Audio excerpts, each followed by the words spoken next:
নারী জাতিকে নষ্ট করার জন্য এদের শাস্তি হওয়া অত্যন্ত দরকার আছে বলে আমি মনে করি।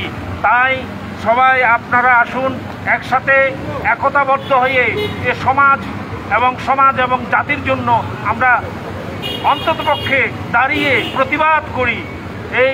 এই যে কি বলে কুলাঙ্গার যে লোকগুলা আমাদের জাতিকে ধ্বংস করছে, তাদেরকে আমরা শাস্তি দেওয়ার জন্য প্রচেষ্টা চালাই।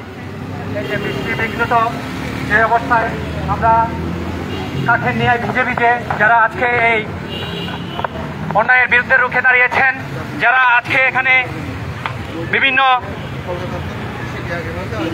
বুদ্ধিজীবী এবং ছাত্রছাত্রীবৃন্দ এবং গণ্যমান্য ব্যক্তিবর্গ এখানে দাঁড়িয়েছেন আজকে অন্যায়ের বিরুদ্ধে রুখে দাঁড়ার জন্য। সমাজের বিভিন্ন মানে ব্যক্তি এখানে রয়েছেন, তাদেরকে আমি বিশেষভাবে কৃতজ্ঞতা প্রকাশ করছি। আজকে অন্যায়ের বিরুদ্ধে তারা বসে না থেকে অন্তত এখানে তারা আমাদের সাথে একত্রতা প্রকাশ করেছেন। আপনারা জানেন বিশেষ কয়েক মাস আগে থেকে যে মামিয়া গং নামে পরিচিত, তিনি ফেসবুকের যে আমাদের বিশেষ করে আমাদের আদিবাসী নারীদের যে প্রলোভিত করেছে, তাদেরকে বিভিন্ন বিপদগামী করেছে, তাদেরকে তাদের জীবনের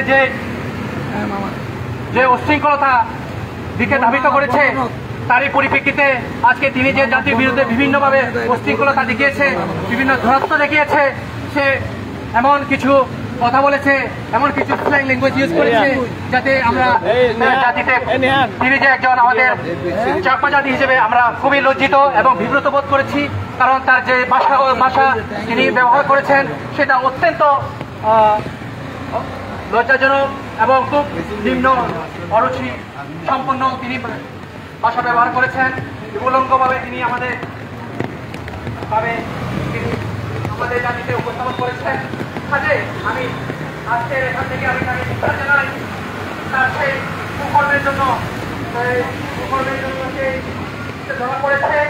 শুধুমাত্র মামিয়া ঘ্যাং না, তার সাথে আমি মনে করি তারা আরো অতপ্রতভাবে জড়িত এবং তাদেরকে এই পর্যায়ে নিয়ে আসার পর্যন্ত যারা তাদেরকে পিছনের থেকে যারা সহযোগিতা করেছে, সজীব আর একজন জেসি চাকমা, তাদেরকে আমি যারা বিজ্ঞ আইনজীবী রয়েছেন তাদের পক্ষে যারা কাজ করেছেন তাদেরকে আমি বিনীত অনুরোধ করব, এটা শুধুমাত্র একটা ব্যক্তিগত বিষয় না, এটা কিন্তু পুরো একটা সামাজিক অবক্ষয়ের বিষয়, একটা জাতির জন্য একটা লজ্জাজনক বিষয় যে তারা যে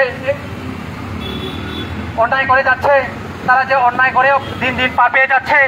সেক্ষেত্রে আপনারা যদি সোচ্চার হন, আপনারা যদি ন্যায়ের প্রতি যদি শ্রদ্ধাশীল থাকেন, আপনারা যদি আইনের প্রতি শ্রদ্ধাশীল হন, তাহলে অবশ্যই আইনকে শ্রদ্ধা রেখে তাদের জন্য যথাযথভাবে যে অন্যায় করেছে সে অন্যায়ের শাস্তি পান, আপনারা অবশ্যই সে সহযোগিতা করবেন। আজকে যারা বিশেষ করে আমি অনুরোধ করব, যারা বিশেষ করে নারীবাদী রয়েছেন, তারা বিভিন্ন ইস্যুতে তাদের অনেক আমরা বড় গলা আমরা শুনি, কিন্তু অত্যন্ত দুঃখের বিষয় আজকে যে আমাদের মা বোনদেরকে যারা বিকৃত করছে, পণ্যের ন্যায় বিক্রি করে দিচ্ছে, তাদের বিরুদ্ধে তাদের আওয়াজটা একটু আমরা কম শুনি, খুব আমরা দুঃখ পাচ্ছি যে অন্তত পক্ষে তারাও যদি আমাদের আজকের এই প্রতিবাদ সমাবেশে আসতে না পারলে একত্রতা ঘোষণা করত, বা যারা আরো বেশি এর সাথে ইনভলভ আছেন, বিভিন্ন সামাজিক এনজিও কর্মকর্তা কর্মচারী আছেন, যারা বিভিন্ন মানবাধিকার কর্মী আছেন, তারা যেহেতু বিভিন্ন মানবাধিকার লঙ্ঘনের বিরুদ্ধে সোচ্চার থাকেন সবসময়, আমরা তাদেরকে দেখি, তাদেরকে অনেক আমরা ফেসবুকে সোশ্যাল মিডিয়াতে অনেক বিশেষ করে তাদেরকে বড় বড় আওয়াজ আমরা দেখি, কিন্তু বাস্তব প্রেক্ষাপটে আমরা তাদেরকে যদি এরকম অন্যায়ের বিরুদ্ধে যদি আমরা না পাই তাহলে খুবই হতাশাজনক। বিশেষ করে এখানে যারা উপস্থিত রয়েছে বয়স্ক মানুষ রয়েছে, তাদেরকে বিশেষভাবে আমি কৃতজ্ঞতা জানাচ্ছি যে বৃষ্টি বিঘ্নিত দিনেও তারা ঘরে বসে না থেকে এমন বয়সে তারা প্রতিবাদে সামিল হয়েছেন। সে সাথে আরো আমি ধন্যবাদ জানাই যারা ছাত্র যুব সমাজ, তারা অন্যায়ের বিরুদ্ধে রুখে দাঁড়িয়েছে। আমরা এখানে যারা দাঁড়িয়েছি আমরা মনে করি এই যে কাজলদা তিনিও দাঁড়িয়েছেন, রাঙামাটির বিশিষ্ট কৃষিবিদ তিনিও আছেন। যারা আছেন তাদের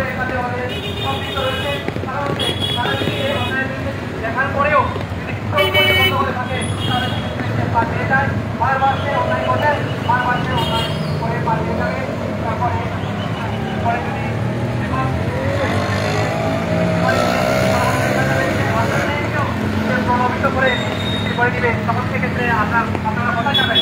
এখন সময় হয়েছে, আমাদের এখন সোচ্চার হওয়ার প্রয়োজন হয়েছে, এখন সচেতন হওয়ার সময় এসেছে।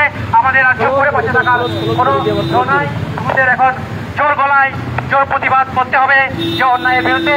এরকম মামিয়া সহ আরো যারা এর সাথে জড়িত, নারী পাচারকারী জড়িত, তাদের সাথে অবিলম্বে তাদেরকে আইনের আওতায় নিয়ে এসে তাদেরকে যথাযথ ব্যবস্থা করা হোক, আইনের শাস্তি প্রদান করা হোক। এবং আমি বিশেষভাবে আরও এখানে ধন্যবাদ জ্ঞাপন করতে চাই বাঁশখালী থানায় যারা আইনের কর্মকর্তা রয়েছেন, তারা যে শুধু দেখায় গিয়ে তাদেরকে গ্রেপ্তার করে নিয়ে এসেছেন, সেজন্য তাদেরকে অশেষভাবে ধন্যবাদ কৃতজ্ঞতা জানাচ্ছি আজকের এই সমাবেশ থেকে।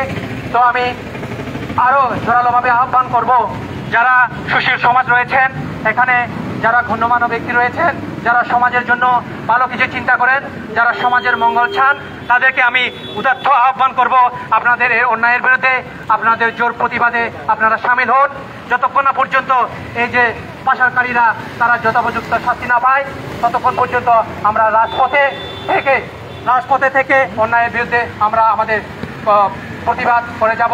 আন্দোলনের আমরা সবসময় সহযোগিতার মধ্যে আমরা থাকবো।